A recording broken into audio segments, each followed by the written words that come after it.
Hi, I am Alyssa Mastroni and I'm the Evaluation Data Manager at the Evaluation Center. During this video, we will share various tips and tricks that will help you complete the GPRA data collection and entry into SPARS. Please note that the updated final version of the GPRA tool is still awaiting approval from the United States Office of Management and Budget and has not been released. Therefore, the tips and tricks we provide in this video are based on the previous version of this tool. We do not anticipate any major changes, but will update this video and provide additional resources on the SOAR Colorado website if there are substantial changes once the new tool is released. Let's get started. Our first tip is to complete both your program's current intake and the GPRA intake at the same time. The GPRA Client Outcome Measures tool contains questions similar to those asked in the Addiction Severity Index and the Colorado Symptom Index. Therefore, it is possible that many of the questions required to be asked in the GPRA tool are similar, if not the same, as the questions that already make up your program's intake.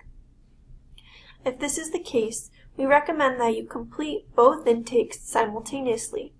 This will save you time when completing the interviews and entering the data. An effective method may be having both your program's intake tool and the GPRA tool open at the same time, side by side, and then go through the GPRA tool questions with your client. Record your client's responses for both the GPRA tool and your program's intake if the questions allow. If you choose to complete the GPRA intake and your program's intake simultaneously, we only require you to be sure that you are using GPRA language. Do not substitute language from your program's intake, or the data collected will not be valid for GPRA reporting. All GPRA questions must be asked exactly as they are presented in the tool and cannot be modified or reworded to match any existing intake procedures. However, you may record client responses to questions asked in the GPRA tool in your program's intake assessment as well, if they are applicable. For example, you can see that I have a sample GPRA tool and a sample program intake tool on the screen. Since both tools ask about alcohol consumption, you would read the question directly from the GPRA tool, but would be able to enter your client's response into both forms. On the sample GPRA tool, you will notice that it also asks about alcohol consumption to intoxication and distinguishes between 5 or more or 4 or fewer drinks. The sample program intake form only asks about alcohol consumption to intoxication and does not distinguish between the number of drinks. Therefore, in this case, you would have to ask the specific questions in the GPRA tool and could use the client's answer in the program intake depending on your program standards. Our tip is to figure out what your current workflow is during the intake process and try to figure out how to best incorporate the intake GPRA data collection and data entry in the least intrusive way into your existing process. You may also administer the tool using either a printed hard copy version or by directly entering the data online into SPARS. There are benefits and considerations for each method. If you choose to use a hard copy, the administration of the tool may feel more personable and welcoming to the client because there is not a computer screen acting as a barrier between yourself and your client. However, if you choose this method, pay close attention to the many skip patterns and cross-checks that occur in the online tool. Using a hard copy will also introduce an extra step in the data entry process. You are not able to scan the hard copy and upload it to SPARS. Instead, you will be required to directly enter each field into the client's records in SPARS. Keep in mind, all data entry must occur within 7 days of the intake interview. If you choose to administer the tool using the online version in SPARS, you will administer the tool and complete data entry simultaneously. The tool will also follow skip patterns and cross-check the data that you enter. However, this method may not seem as personable to some clients, as again, the computer or screen between you two may create a barrier. This may discourage clients from answering truthfully or even being willing to answer at all. There are many sensitive questions asked throughout the tool.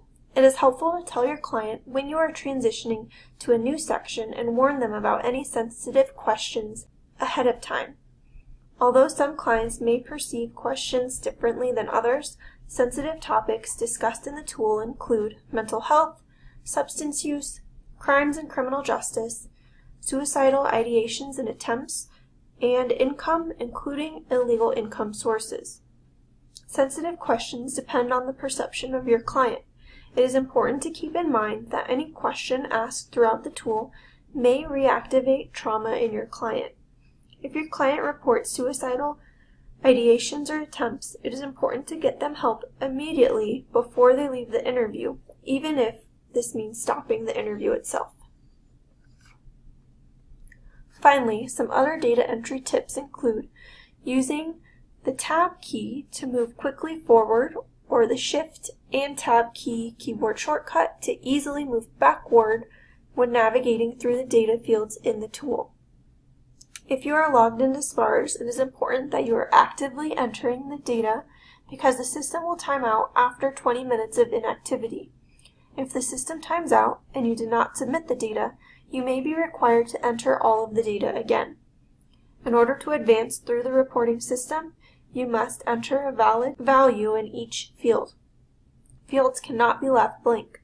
There are don't know and refuse to answer options for questions clients either didn't know or refused to answer.